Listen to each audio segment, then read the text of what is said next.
Bago po tayo tumungo 'no, doon sa mismong topic ng ating live stream ngayong araw mga kababayan, siyempre uumpisahan natin dahil nga madaming mga kesyo daw bumaliktad na mga vloggers at hindi na ibinabalita yung mga magagandang nagagawa ng ating gobyerno.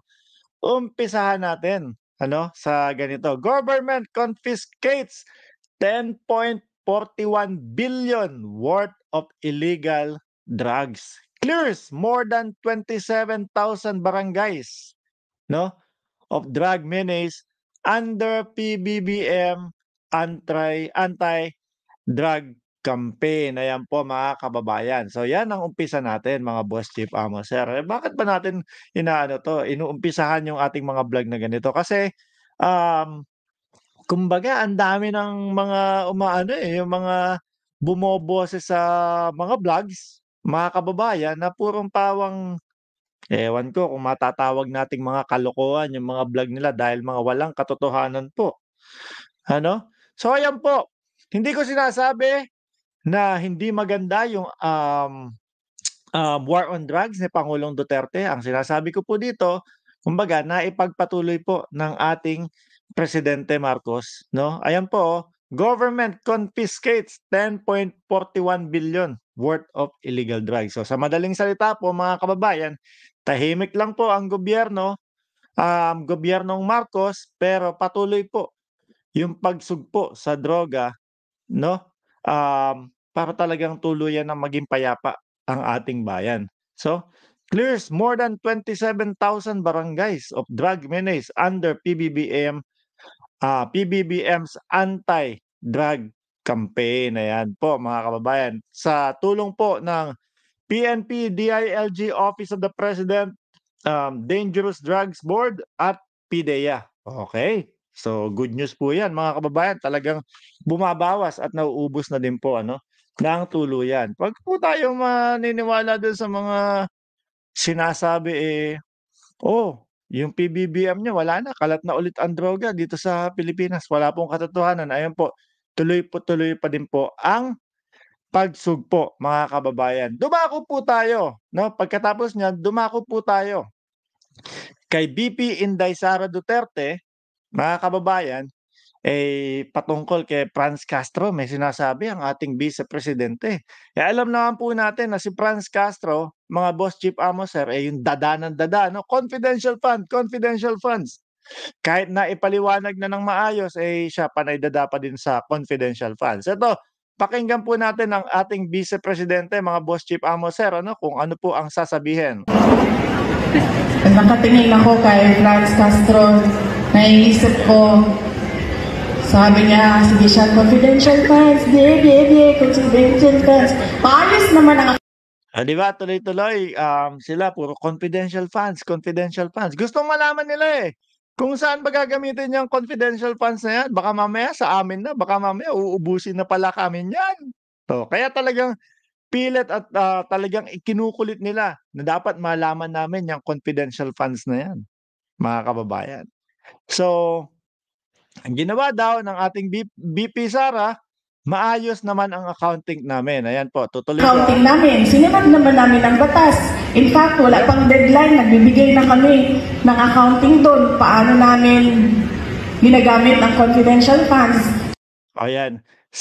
Kumbaga, sa COA po, mga kababayan, naipapaliwanag at ipinapaliwanag nila kung paano ginagamit ang confidential fund. Pero siyempre po, kung iisipin niyo, siyempre, unang tinutugis, 'no, at unang dahilan kung bakit may confidential funds, itong mga, taga-bundok at makabundok, mga kababayan. Alangan namang ipaliwanag ng ating Vice Presidente sa publiko, o ganito kasi ganito ang gagamitin namin sa ganito namin gagamitin si confidential fund. Meron kaming isang baryo, pupuntahan namin yung baryo na yan at magtatayo kami ng aming, kumbaga parang kuta ano, o magrerenta kami ng isang bahay upang malaman namin kung nandito ba yung mga ano, taga-bundok o mga terorista.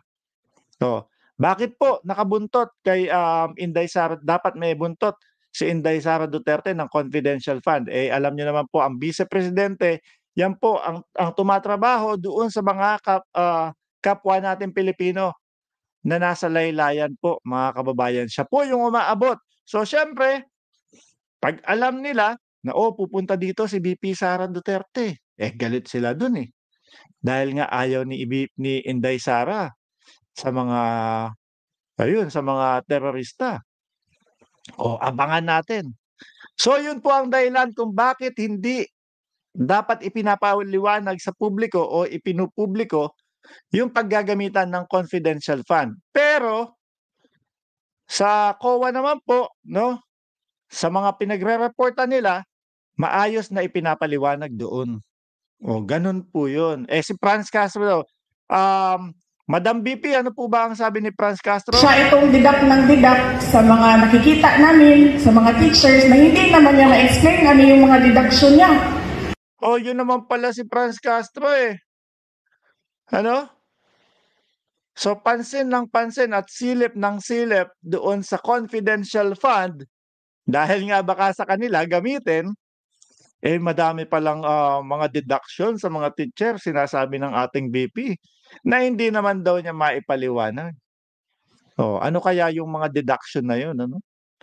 Kapag ganyan, naku, kawawa po ang ating mga guro. Yan pa naman po ang ating pangalawang magulang, mga kababayan. Yan ang umuhubog sa atin. Bukod sa ating magulang, pangalawang magulang ay ang mga guro. Tapos kakaltasan mo nang hindi mo maipaliwanag. Masakit naman po talaga yun. Kaya nga po sinasabi ko sa inyo etong mga 'to, kuda lang ng kuda upang mapagtakpan po yung mga ganitong ginagawa nila. Kaltas dito, kaltas doon, wala namang maipaliwanag na maayos. Kaya ang gagawin nila, tatakpan nila ng mas issue na mas malaki. Ano? Gagawin nila at pagmumukhain nilang corrupt si Inday Sara Duterte para mas matuon ang taong bayan doon. Ganun lang ang mga niyan, mga diskartehan niyang mga yan, mga kababayan. 'Di ba? So kaya wag po kayong malilito, mga kababayan, mga Boss Chief Amos, sir. Bakit ito si Mark Ramos, pabor kay PBBM tapos pabor naman kay VP Sara Duterte? Ulitin ko po. Isa po ako sa naniniwala pa din na buo pa din po ang unity team. Bakit? Mismong galing kay Senator Amy Marcos na po nanggaling. Mga kababayan, na walang problema kay Pangulong Duterte, walang problema kay Senator Amy Marcos, walang problema sa Vice Presidente at walang problema sa ating Presidente. So sa madaling salita po, yung mga background lang o yung mga kumbaga meron habang 'di ba alam niyo po sa Madyungan, 'di ba? May 4 na player na sumasalat diyan tapos may mga meron sa likod. So yun po yung nagpapagulo at yun yung nagsasabi na wala na daw pong unity team. Pero yung mga mismong manlalaro o yung mga mismong key player, walang sinasabi. Di po ba? Ituloy natin. Ha? Sa mga teachers, tapos kami, maayos kami nagtatrabaho, nagawa namin kung ano yung sinasabi ng papel, patanungin niya. Tapos kasabayan niya pinanganak yung dinosaur, ganyan siya Kasabayan daw pinanganak yung dinosaur. Ang ibig po sabihin ba na kamukha ni Franz Castro yung mga dinosaur? Ako lang po nagtatanong, mukhang dinosaur na si Franz Castro? O dahil sa edad, no? Na kumbaga ang tagal na nila diyan. Tapos hanggang ngayon yung dinededuct nila hindi pa din maipaliwanag. Tingin ko yung pangatlo, no? Tagal na nila diyan sinisita nila yung confidential funds namin. Pero etong kanilang mga ginawa, hindi nila maipaliwanag. Di po ba? Ganyan po yung mga yan. Tagal na ha? Ganyan siya katagal na. Hindi niya nagawa ang 30-day break. Nauna pa siya sa akin sa pag-lobby para sa mga teachers. Hindi niya nagawa ang 30-day break. Tapos, tamad naman. kung pinensyal pa ito. Buang ka, ginagamit na namo sa mga trabaho. Buang ka, ginagamit na namo sa mga trabaho.